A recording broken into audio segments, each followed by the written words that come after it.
For the first time, the U.S. government this week declared China's activities in the South China Sea illegal. On Monday, for the first time, we made our policy on the South China Sea crystal clear. It's not China's maritime empire. Now this 4 million square kilometer shipping lane is turning into a major flashpoint, so much so that Representative Ted Yoho, the top Republican on the House Foreign Affairs Subcommittee for Asia, sees potential military action ahead, telling the Washington Examiner, "I would predict there will be a clash within the next 3 to 6 months. Such a scenario would be devastating for a global economy already reeling from a viral pandemic. Some $3 trillion worth of trade passes through the South China Sea each year." It is incredibly important to U.S. imports and exports, and incredibly important to many of our allies and partners. There are tremendous economic interests in maintaining the freedom of navigation and commerce through that area. China wants to limit that access, claiming it has rights to almost all the South China Sea. China's territorial sovereignty and maritime rights and interests in the South China Sea are based on sufficient historical and jurisprudential evidence and are in line with the relevant international law and practice. Pompeo pushing back, accusing China of breaking international law and urging world leaders to stand up to Beijing's expanding territorial ambitions. If Beijing violates the international law and free nations do nothing, then history shows that the CCP will simply take more territory. That happened in the last administration. America has opposed China's ambitions, including efforts to turn several islands and reefs into military outposts, complete with aircraft, runway, and high-tech capability. This is a good old-fashioned, the biggest kid on the playground, if you will, trying to bully others, to steal their resources, and to push others who might get in their way out, and foremost of that is the United States. Since taking power, China's President Xi Jinping has embarked on a massive military modernization.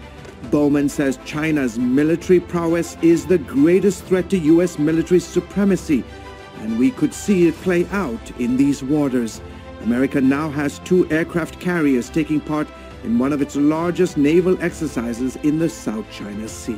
If we just rest on our laurels and assume that battles in the coming years are going to be the same as they were in the past with unquestioned American military dominance, we have a horrible surprise coming. This latest salvo over the South China Sea coming as tensions between our two countries continue to escalate over trade, the coronavirus pandemic, Hong Kong, human rights, and religious freedom issues. This is no longer just a rehearsal. It is a show of readiness. Every year for 36 years, Taiwan's military has practiced defending the island against a Chinese invasion.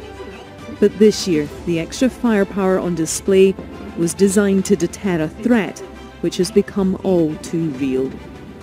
In January, President Tsai secured her second term on a pledge to protect the country from China.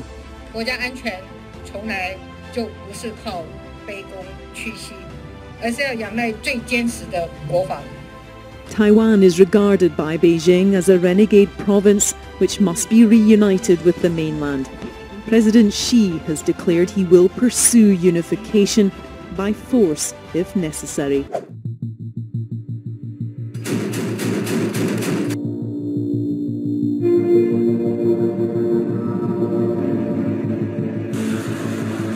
U.S. Navy warship challenges China in South China Sea as U.S. blasts Beijing's unlawful claims and gangster tactics.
tell us, when shall these things be?